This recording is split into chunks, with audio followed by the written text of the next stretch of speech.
Good morning students, how are you. आज हम पढ़ेंगे कक्षा 7 की हिंदी पाठ्य पुस्तक का पाठ संख्या 14। इसका शीर्षक है खान पान की बदलती तस्वीर। खान पान की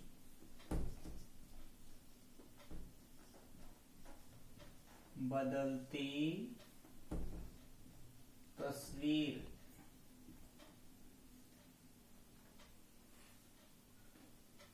इस पाठ में हमारे खान पान का जो रूप बदला है, जो तस्वीर बदली है, उसके बारे में बताया गया है कि पहले किस तरह का खान पान होता था, आज किस तरह का खान पान होता है, कौन सी चीजों को आजकल ज्यादा अहमियत दी जाती है, कौन सी चीजें लुप्त होती जा रही हैं, उन सब के बारे में आज के इस चैप्टर में बताया गया है। इस चैप्टर को लिखा है प्रयाग शुक्ल जी ने, जिन्होंने हमारे आज के खान पान के विषय पे प्रकाश डालने की कोशिश की है। तो आइए इस पाठ को पढ़ते हैं। खान पान की बदलती तस्वीर। पिछले 10-15 वर्षों में हमारी खान पान की संस्कृति में एक बड़ा बदलाव आया है। खान पान की संस्कृति क्या होती है? खाने पीने की चीजों से संबंधित जो संस्कृति है, जो सभ्यता है, जो जानकारी हमें जहां से मिलती है, वो क्या कहलाती है? खान पान की संस्कृति। इडली, डोसा, बड़ा, सांभर, रस्म अब केवल दक्षिण भारत का तक ही सीमित नहीं रह गई हैं। ये चीजें पहले कहाँ होती थी भाई? दक्षिण भारत में। इडली, सांभर, डोसा, रस्म, ये चीजें कहाँ की हैं? दक्षिण भारत की प्रसिद्ध हैं। लेकिन अब ये चीजें केवल दक्षिण भारत तक ही प्रसिद्ध नहीं हुई है, बल्कि सभी जगह पे अवेलेबल होने लगी हैं। ये उत्तर भारत के भी हर शहर में उपलब्ध हैं और अब तो उत्तर भारत की ढाबा संस्कृति पूरे देश में फैल चुकी है। ढाबा संस्कृति क्या होती थी? जो छोटे छोटे ढाबे होते हैं, होटल से छोटे, जो आपने कभी देखे होंगे रोडों के ऊपर जो छोटे छोटे होटल बनाए रखे होते हैं, वहां पे तरह तरह के पकवान, खाने पीने की चीजें मिल जाती हैं और हमारे सभी प्रकार के भोजन इन ढाबों पे उपलब्ध हो जाते हैं आसानी से। तो इसे क्या कहा गया है? ढाबा संस्कृति। लगभग पूरे देश में फैल चुकी है। पहले ढाबे ज्यादातर कहाँ होते थे? पंजाब में होते थे। लेकिन आजकल ये ढाबे, आप कहीं पर भी रोड पे निकलोगे तो आपको हर 10 से 15 किलोमीटर के एरिया में आपको कोई ना कोई ढाबा अवश्य मिल जाएगा। अब आप कहीं भी हो, उत्तर भारतीय दाल, रोटी, साग आपको मिल ही जाएंगे। आप दुनिया के किसी भी कोने में चले जाओ, जो उत्तर भारत में हमारे हरियाणा, राजस्थान, पंजाब में जो चीजें प्रसिद्ध हैं, जैसे रोटी, चावल, दाल, ये चीजें हमारे यहाँ पे प्रसिद्ध हैं। आप साउथ में, पहले क्या होता था? पहले साउथ में चावल, मच्छी वगैरह, इडली, डोसा, सांभर, ये चीजें खाई जाती थी। वहां पे रोटियां बहुत कम मिलती थी। आज भी बहुत सारी ऐसी जगह हैं जहाँ पे केवल 5 स्टार होटल में या जो अच्छी क्वालिटी के होटल है, वहीं आपको रोटी मिलेगी। सामान्य जगहों पे आपको खाने के लिए रोटियां नहीं मिलती हैं। लेकिन धीरे धीरे बदलाव होता जा रहा है। तो ये जितने भी रेस्टोरेंट, होटल्स, जो ढाबा वगैरह खुले हैं, उनमें आजकल आपको कहीं पर भी आप खाना खाना चाहो तो सभी प्रकार का खाना वहां पे अवेलेबल हो जाता है। दूसरा, फास्ट फूड का चलन आजकल कुछ ज्यादा ही हो गया है। शहरों में इसका चलन खूब बढ़ गया है। इस फास्ट फूड में बर्गर, नूडल्स जैसी कई चीजें शामिल हैं। एक जमाने में कुछ ही लोगों तक ये चीजें सीमित थी। इन्हें चाइनीज फूड कहा जाता था। चाइनीज नूडल अब संभवतः किसी के लिए भी अजनबी नहीं रही हैं। पहले जो नूडल्स हैं, ये कहाँ खाई जाती थी भाई? चाइना में ज्यादातर खाई जाती थी और चाइनीज फूड ही इसे कहा जाता था। और इसे पहले ज्यादातर जो मोस्टली पैसे वाले लोग थे वो लोग खाते थे, या जो बाहर रहते थे वो लोग खाते थे। लेकिन आजकल ये चीजें हमारे लोकल क्षेत्र में भी आसानी से मिलने लगी हैं। किसी भी शादी विवाह फंक्शन आदि में इन चीजों का जो चलन है वो बहुत आसानी से हो गया है। तो अब ये किसी के लिए अजनबी नहीं रही है। अजनबी क्या होता है? जिससे मतलब अपरिचित हो, जो उसे अजनबी कहा जाता है। 2 मिनट्स नूडल के पैकेट बंद रूप से कम बच्चे बूढ़े सभी परिचित हो चुके हैं। 2 मिनट्स पैकेज का जो 2 मिनट्स का पैकेट बंद जो आता है, यानी कि 2 मिनट में आप नूडल तैयार कर सकते हो, ऐसी ऐसी चीजें आजकल पैकिंग में आ रही हैं। तो इन सभी चीजों से बच्चों से लेकर बूढ़े तक सभी इनसे परिचित हो चुके हैं। इसी तरह नमकीन के कई स्थानीय प्रकार अभी तक भले मौजूद हों, लेकिन आलू चिप्स के कई विज्ञापित रूप तेजी से घर घर में अपनी जगह बनाते जा रहे हैं। स्थानीय नमकीन क्या होती है? क्षेत्र विशेष से जैसे हम अपने घरों में बना लेते हैं वो चीजें चाहे कितनी भी फेमस हो, लेकिन जो आलू चिप्स है जो कभी पर्टिकुलर किसी क्षेत्र की प्रसिद्ध हुआ करती थी, लेकिन आज वो पूरे देश में फैल चुकी है। हर एक घर में उन सब, कोई भी ऐसा बच्चा भी ऐसा नहीं होगा जो आलू चिप्स के बारे में नहीं जानता हो। गुजराती ढोकला गाठिया भी अब देश के कई हिस्सों में स्वाद लेकर खाए जाते हैं। ये कहाँ के पकवान है अभी? ढोकला और गाठिया गुजरात के। और ये अब केवल गुजरात तक ही सीमित नहीं है, बल्कि पूरे देश में इन्हें आप कहीं पर भी खा सकते हो। यानी स्थानीय व्यंजनों के साथ ही अब अन्य प्रदेशों के व्यंजन पकवान भी प्राय हर क्षेत्र में मिलते हैं। पहले स्थानीय यानी कि पार्टिकुलर क्षेत्र की चीजें होती थी। कोई राजस्थान की फेमस थी वो राजस्थान में ही मिलती थी, पंजाब की जो फेमस थी वो पंजाब में मिलती थी, हरियाणा की फेमस जो चीजें थी वो हरियाणा में मिलती थी। लेकिन आजकल क्या है कि आप कहीं भी किसी भी क्षेत्र विशेष की चीजों को कहीं पर भी आप खा पी सकते हो। हर जगह पे होटल रेस्टोरेंट होते हैं, वहां पे ये सारी चीजें आपको आसानी से मिल सकती हैं।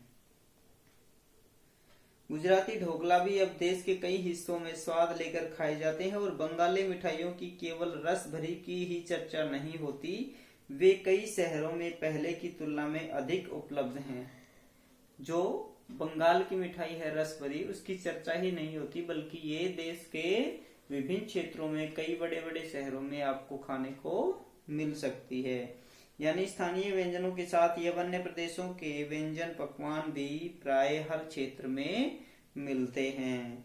और मध्य वर्गीय जीवन में भोजन विविधता अपनी अपनी जगह बना चुकी है। मध्य वर्गीय जीवन कौन सा? जो मिडिल क्लास के लोग हैं उनके जीवन में ये जो भोजन व्यवस्था है ये अपनी जगह बना चुकी है। यानी कि पहले केवल रईस लोग ऐसी चीजों को खाते थे, पैसे वाले लोग ऐसी चीजों को खाते थे, लेकिन आजकल मिडिल क्लास के जो लोग हैं यानी कि मध्यम वर्गीय लोगों का भी ये खाना बन चुकी है ये चीजें। कुछ चीजें और भी हुई हैं, मसलन अंग्रेजी राज तक जो ब्रेड, मसलन का अर्थ होता है उदाहरण स्वरूप, कि अंग्रेजी, जैसे मान लीजिए अंग्रेजी राज में जो ब्रेड केवल साहबी ठिकानों तक सीमित थी, जिस ब्रेड को केवल साहब लोग ही खाते थे, वो ब्रेड आज आम जन तक पहुंच चुकी है, आम आदमी तक उसका प्रयोग करने लगा है। और नाश्ते के रूप में लाखों करोड़ों भारतीय घरों में सेकी तली जा रही है। सेकी तली मतलब सेक, कोई सेक के खा रहा है, कोई तल के खा रहा है। खान पान की इस बदलती हुई संस्कृति से सबसे अधिक प्रभावित नई पीढ़ी हुई है। नई पीढ़ी कौन सी हुई? यंग जनरेशन, जो आप लोगों की पीढ़ी है वो नई पीढ़ी है, जो पहले के स्थानीय व्यंजनों के बारे में बहुत कम जानती है। आप लोगों में से बहुत सारे ऐसे बच्चे होंगे जो पहले जो बाजरे की रोटी होती थी, ज्वार की, मक्का की रोटी होती थी, उसके बारे में आप लोग केवल सुना होगा, आपने देखा नहीं होगा। तो ये आपकी जो न्यू जनरेशन है ये स्थानीय जो पकवान होते थे उनके बारे में नहीं जानती है। और जो आजकल के फास्ट फूड, जंक फूड वगैरह चल रहे हैं, ये जबकि ये सारे क्या हैं, विदेशी भोजन है। लेकिन फिर भी आप इनके बारे में जानते हो, लेकिन अपने क्षेत्र के जो स्थानीय भोजन थे उनके बारे में आप लोग नहीं जानते हो। ऐसा क्यों? क्योंकि वो चीजें क्षेत्र विशेष तक सीमित थी। अब आजकल वो चीजें कहाँ मिलती हैं? बड़े बड़े 5 स्टार होटल्स में मिलती हैं, जो लोग अपने शौक पूरे करने के लिए खाते हैं, जो पैसे वाले लोग होते हैं। जबकि वो चीजें कहाँ की हैं? अपने ग्रामीण अंचल की हैं।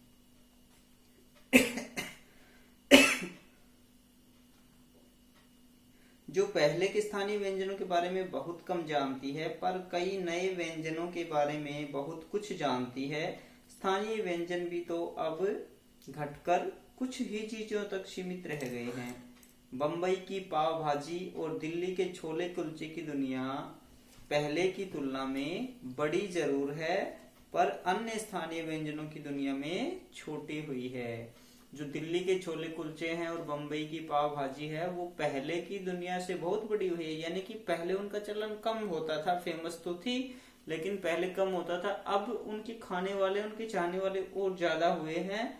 लेकिन फिर भी उनकी बजाय जो स्थानीय व्यंजन हैं उनको लोग ज्यादा लाइक करने लगे हैं, ज्यादा पसंद करने लगे हैं। लेकिन फिर भी वो लोग, कौन से लोग करते हैं? जो पैसे वाले लोग हैं, वो स्थानीय चीजों को, जो देसी चीजें हैं, उनको ज्यादा पसंद करने लगे हैं। पर स्थानीय व्यंजनों की तुलना में वे छोटी हो गई हैं। जानकार तो ये भी बताते हैं कि मथुरा के पेड़ों और आगरा के पेठे नमकीन में अब वह बात कहाँ रही है। जो मथुरा के पेड़े फेमस हुआ करते थे, आगरा के पेठे फेमस हुआ करते थे और आगरा की नमकीन फेमस हुआ करती थी, उनमें भी लोग ये कहने लगे हैं कि इनमें अब वो स्वाद नहीं रहा है। यानी कि पहले की बजाय इनकी जो क्वालिटी थी वो कमजोर हो गई है। फिर मौसमी और ऋतुओं के, यानी जो चीजें बची भी हुई हैं उनकी गुणवत्ता में फर्क पड़ा है। फिर मौसम और ऋतुओं के अनुसार फलों, खाद्यान्नों से जो व्यंजन और पकवान बना करते थे, उन्हें बनाने की फुर्सत भी अब कितने लोगों की रह गई है। अब गृहिणियों या कामकाजी महिलाओं के लिए खरबूजे के बीज सुखाना, छीलना और फिर उनसे व्यंजन तैयार करना सचमुच में दुस्साध्य हो गया है। पहले आम गृहिणियां जो थी वो हमारी देसी चीजों से नए नए पकवान बनाती थी, जैसे खरबूजे तरबूज के बीज सुखा करके, उनको छील करके, उनको भून करके, और फिर जो आजकल आपके ड्राई फ्रूट चलते हैं उनकी जगह पे वो उनको यूज किया करते थे। वो बहुत टेस्टी लगते थे, लेकिन उनमें बहुत ज्यादा समय लगता था। आज वो कठिन कार्य हो गए हैं, क्योंकि उनमें समय ज्यादा लगता है और उनकी कीमत जो है वो बहुत कम हो जाती है। तो उसमें जितनी मेहनत होती है और उसकी कीमत से उसका कंपेयर किया जाए तो उसमें ज्यादा मेहनत होती है, इसलिए वो बहुत कॉस्टली हो जाते हैं। यानी हम पाते हैं कि एक ओर तो स्थानीय व्यंजनों में कमी आई है, दूसरी ओर वे ही देसी विदेशी व्यंजन अपनाए जा रहे हैं। एक ओर तो स्थानीय व्यंजनों में कमी आई है और दूसरी ओर भी अपनाए जा रहे हैं। मतलब क्या हुआ कि स्थानीय व्यंजनों को स्थानीय लोग बहुत कम यूज करते हैं, वो फास्ट फूड की तरफ जा रहे हैं, और जो विदेशी लोग हैं, जो रईस पैसे वाले लोग हैं, वो उन चीजों को अपना शौक समझ करके, अपना पसंदीदा भोजन समझ करके वो उनको यूज करते हैं, वो उनकी वैल्यू को बढ़ा रहे हैं। जिन्हें पकाने बनाने में सुविधा हो, जटिल प्रक्रियाओं वाली चीजें तो कभी कभार व्यंजन पुस्तिकाओं के आधार पर ही तैयार की जाती हैं। यानी कि जिन व्यंजनों को बनाने में, जो खाना बनाने में जटिल प्रक्रिया, कठिन प्रक्रिया होती है, जटिल क्या होती है? कठिन प्रक्रिया होती है, उन चीजों को तो अब केवल या तो यूट्यूब पे देख के बनाया जाता है या फिर उनसे रिलेटेड जो बुक्स छपी हुई होती हैं उसमें देखकर ही बनाया जाता है। अब शहरी जीवन में जो भागम भाग है उसे देखते हुए यह स्थिति स्वाभाविक लगती है। फिर कमर तोड़ महंगाई ने भी लोगों को कई चीजों से धीरे धीरे वंचित किया है। वंचित मतलब रहित, चीजों से रहित कर दिया है। जिन व्यंजनों में बिना मेवों के स्वाद नहीं आता, उन्हें बनाने पकाने के बारे में भला कौन 4 बार सोच सकता है। यानी कि जो व्यंजन हम जैसे हलवा बनाते हैं, खीर बनाते हैं या और भी कोई चीजें बनाते हैं जिनमें ड्राई फ्रूट्स डालने से उनका टेस्ट अच्छा बढ़ जाता है, लेकिन ड्राई फ्रूट्स कितने महंगे हो गए हैं, तो उन चीजों को यानी कि जिसका हम कोई भी चीज बनाएंगे उसमें जो मटेरियल लगता है उससे ड्राई फ्रूट कहीं ज्यादा पैसे का गिरता है, तो उसके बारे में लोग बहुत कम सोचते हैं। खान पान की यह जो मिश्रित संस्कृति है बनी है, मिश्रित क्या होती है, मिली जुली, इसके अपने सकारात्मक पक्ष भी हैं। गृहिणियों और कामकाजी महिलाओं को अब जल्दी तैयार हो जाने वाले विविध व्यंजनों की विधियां उपलब्ध हैं। नई पीढ़ी को देश विदेश के व्यंजनों को जानने का सुयोग मिला है। भले ही किन्हीं कारणों से और किसी खास रूपों में, क्योंकि यह भी एक सच्चाई है कि विविध व्यंजन इन्हें निखालिस रूप में उपलब्ध नहीं है। निखालिस मतलब प्योर, शुद्ध। आजादी के बाद उद्योग धंधों, नौकरियों, तबादलों का जो एक नया विस्तार हुआ है, उसके कारण भी खान पान की चीजें एक प्रदेश से दूसरे प्रदेश में पहुंची हैं। बड़े शहरों के मध्यम वर्गीय स्कूलों में जब दोपहर के टिफिन के वक्त बच्चों के टिफिन के डिब्बे खुलते हैं, तो उनसे विभिन्न प्रदेशों के व्यंजनों की एक खुशबू उठती है। हम खान पान से भी एक दूसरे को जानते हैं। इस दृष्टि से देखें तो खान पान की नई संस्कृति में हमें राष्ट्रीय एकता के लिए नए बीज भी शामिल कर सकते हैं। बीज भली भांति तभी अंकुरित होंगे जब हम खान पान से जुड़ी हुई दूसरी चीजों की ओर भी ध्यान देंगे।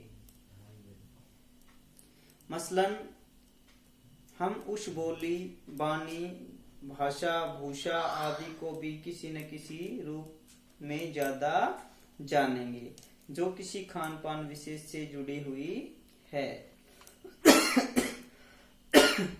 लेखक ये कहना चाहता है कि जो क्षेत्र विशेष के अलग अलग भोजन अलग अलग लोगों के द्वारा खाए जाते हैं, एक जगह पे बैठ के खाए जाते हैं, यानी कि लोग दूसरी जगह पे जाते हैं अपने साथियों के लिए, मित्रों के लिए अपनी पसंदीदा चीजें लेके जाते हैं, तो उससे राष्ट्रीय एकता को बढ़ावा मिलता है। राष्ट्रीय एकता को बढ़ावा कैसे मिलता है कि अलग अलग क्षेत्र विशेष के लोग आपस में मिलेंगे, उनमें भाईचारे की भावना होगी, कोऑपरेशन की भावना बढ़ेगी, तो राष्ट्रीय एकता की भावना उनमें बढ़ेगी। लेकिन लेखक कहता है कि केवल खाने पीने की चीजों को ही हम तवज्जो ना दे करके, महत्व ना दे करके और भी चीजों को समझे, संस्कृति को समझे, विचारों को समझे, वेशभूषा को समझे और फिर हम एकता का व्यवहार उनके साथ दिखाएं तो और भी अच्छा होगा। इसी के साथ ध्यान देने की बात यह है कि स्थानीय व्यंजनों का पुनरुद्धार भी जरूरी है। पुनरुद्धार मतलब जो चीजें लुप्त होती जा रही हैं, जिन चीजों को लोग बनाने में अब दुस्साध्य समझते हैं, कठिन समझते हैं या कभी कभार बनती हैं, उन चीजों पे हमें ध्यान देना चाहिए। अब एथनिक कहकर पुकारने का चलन बढ़ा है। एथनिक कहकर मतलब ये जो चीजें हैं जैसे यूनिक बन गई हैं, कोई बहुत टेस्टी, बहुत पुरानी चीजें फेमस हो गई हैं, उनके बारे में कहकर पुकारने का चलन बढ़ा है। ऐसे स्थानीय व्यंजन केवल 5 सितारा होटलों के प्रचारार्थ नहीं छोड़ दिए जाने चाहिए। जो चीजें लुप्त हो गई हैं, जो केवल 5 स्टार होटलों में बनने लगी हैं, उन चीजों को केवल 5 स्टार होटलों के लिए ही नहीं छोड़ देना चाहिए, बल्कि आम जन के लिए भी वो चीजें बनानी चाहिए। 5 सितारा होटलों में वे कभी कभार मिलते रहें, पर घरों बाजारों से गायब हो जाएं तो यह एक दुर्भाग्य ही होगा। यानी कि लेखक कहता है कि जो चीजें हमारे स्थानीय अंचल में बनती थी, हमारी लोकलिटी में जो चीजें बनती थी, आजकल वो 5 स्टार होटलों में बनती हैं, तो हमें इन चीजों पे ध्यान देना चाहिए कि वो 5 स्टार होटलों में ना बन करके हमारे घरों में भी बननी चाहिए। नहीं तो उससे क्या होगा कि धीरे धीरे हमारी संस्कृति लुप्त हो जाएगी। तो हमें इस बात पे ध्यान देना चाहिए।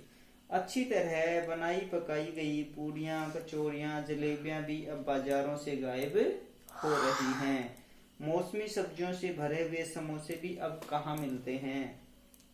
उत्तर भारत में उपलब्ध व्यंजनों की भी दुर्गति हो रही है। दुर्गति क्या होती है? बुरी गति।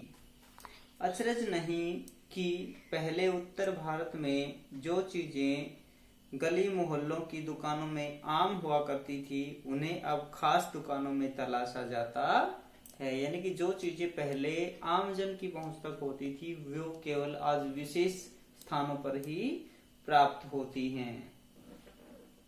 यह भी एक कड़वा सच है कि कई स्थानीय व्यंजनों को हमने तथाकथित आधुनिकता के चलते छोड़ दिया है और पश्चिम की नकल में बहुत सी ऐसी चीजें अपना ली हैं जो स्वाद, स्वास्थ्य और सरसता के मामले में सरसता के मामले में हमारे बहुत अनुकूल नहीं है। हो यह भी रहा है कि खान पान की मिश्रित संस्कृति में हम कई बार चीजों का असली और अलग स्वाद नहीं ले पा रहे हैं।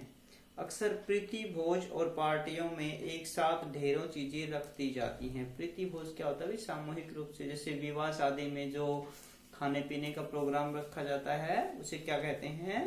प्रीति भोज। यानी कि प्रेम का भोज, प्रेम से हम किसी को दावत देते हैं, खाने पे बुलाते हैं, उसे क्या कहते हैं? प्रीति भोज।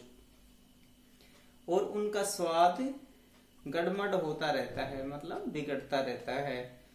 खान पान की मिश्रित या विविध संस्कृति हमें कुछ चीजें चुनने का अवसर देती हैं।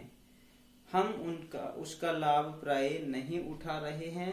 हम अक्सर एक ही प्लेट में कई तरह के और कई बार तो बिल्कुल विपरीत प्रकृति वाले व्यंजन परोस लेना चाहते हैं। विपरीत परिस्थिति वाले कि कुछ चीजें ऐसी होती हैं जो अंदर जाके मतलब प्रतिक्रिया करती हैं, एक दूसरे की एंटी होती हैं। और वो जब हमें फूड पॉइजनिंग क्यों होती है? हम शादियों में ऐसी अनसंट खा लेते हैं और कुछ ऐसी चीजें होती हैं जो मतलब एक दूसरे की एंटी होती हैं, और जब हम उन चीजों को एक साथ खा लेते हैं तो वो हमारे अंदर जाके क्या करती हैं? एसिडिटी बना देती हैं, एसिड बन जाता है, हमारे फूड पॉइजनिंग हो जाती है। तो वो किसकी वजह से होती है? जो एंटी होती हैं एक दूसरे की जो चीजें, वो फिर अंदर जाकर के अपना कार्य करना शुरू कर देती हैं और जिससे हमारे पेट में गड़बड़ हो जाती है। तो हमें इन चीजों को सोच समझ के खाना चाहिए। इसलिए खान पान की जो मिश्रित विविध संस्कृति बनी है और लग यही रहा है कि यही और अधिक विकसित होने वाली है, उसे तरह तरह से जांचते रहना जरूरी है। लेखक कहना चाहते हैं कि अभी भी जो संस्कृति मिश्रित रूप से बनी हुई है, लगता है कि भविष्य में ये और भी अधिक ऐसे ही बिगड़ती बनती जा रही है। तो इसके बारे में हमें जानना समझना जरूरी है। हमें क्या खाना चाहिए, क्या नहीं खाना चाहिए, कौन सी चीजें लुप्त हो रही हैं, उन चीजों का फिर से चलन लाना चाहिए, देसी चीजों को हमें फिर से महत्व देना चाहिए। इन सब बातों के बारे में इस चैप्टर में बताया गया है। तो इसके कुछ कठिन शब्द हैं, जैसे ढाबा। ढाबा क्या होता है? छोटा होटल। शब्द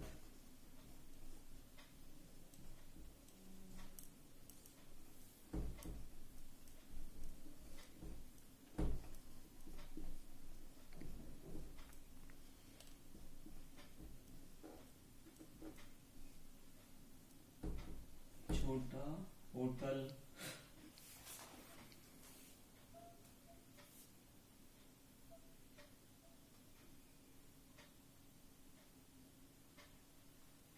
और क्या ऐसे शब्द आए हैं?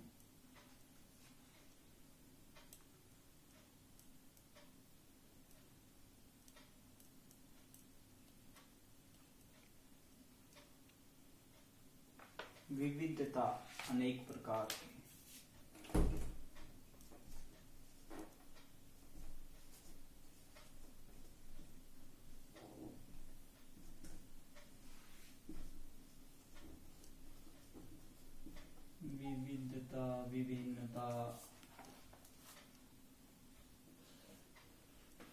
व्यंजन।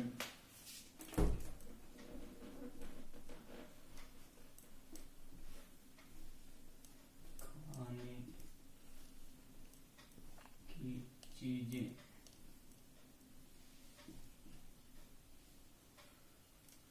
खाने की चीजें।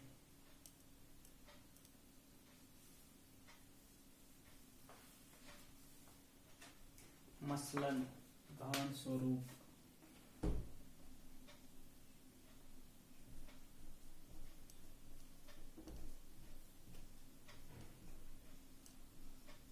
उदाहरण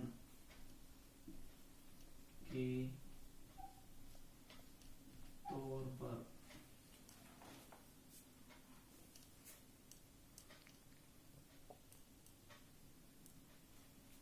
साहबी ठिकाने।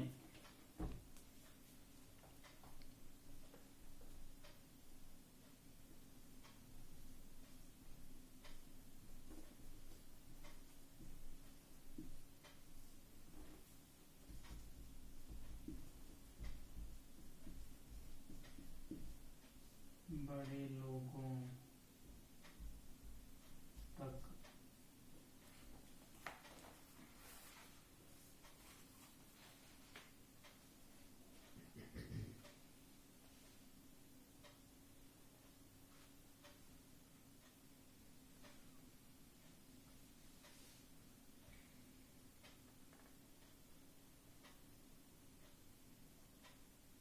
दुष्द कठिन।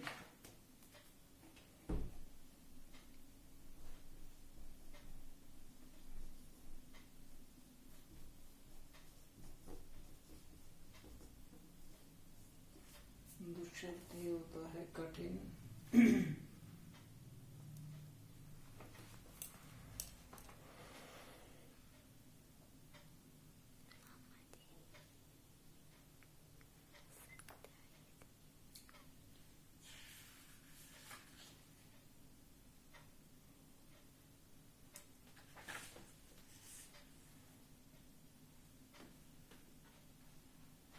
कामकाजी।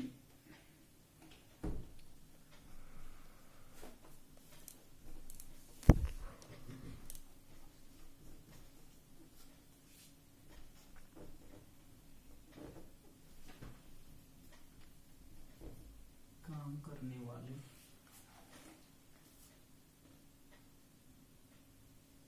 निखालिश शुद्ध।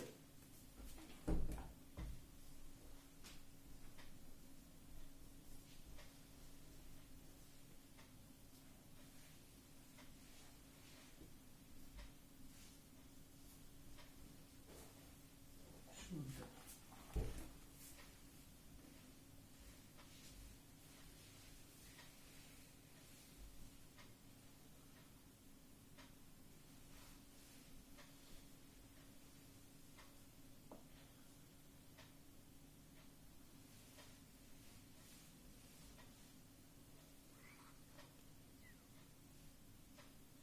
दुर्गति बुरी हालत।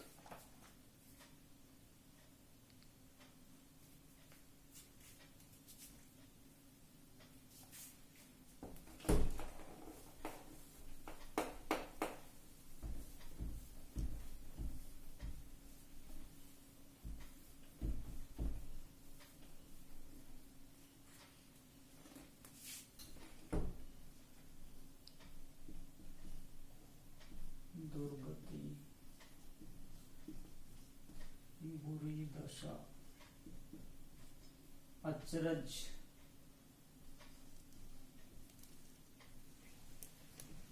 आश्चर्य। अचरज आश्चर्य।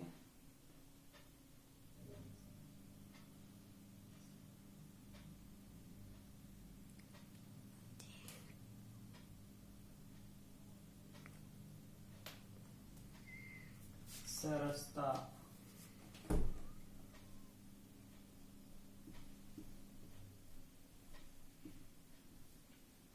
रसयुक्त।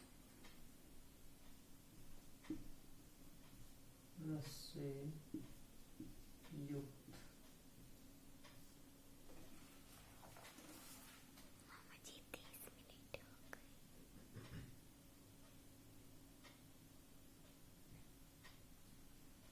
प्रीति भोज,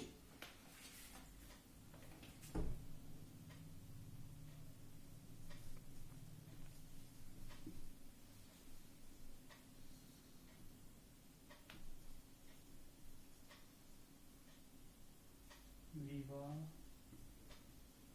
शादी में खाने का आयोजन, विवाह शादी में खाने का आयोजन क्या कहलाता है? प्रीति भोज।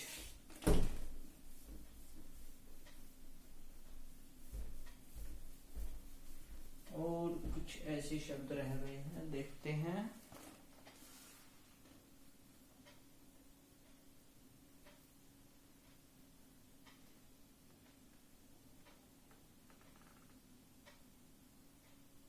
परोसना,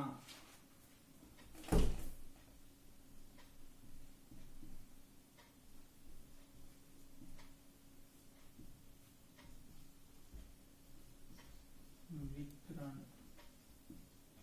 करना, डालना,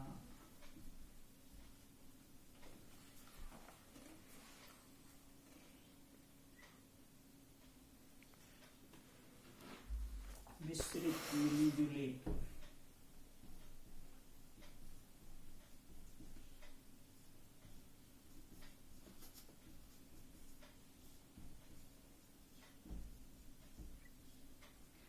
ये थे इस पाठ में आए हुए कठिन शब्द। इसके क्वेश्चन आंसर आपको रिटर्न में सेंड कर दिए जाएंगे।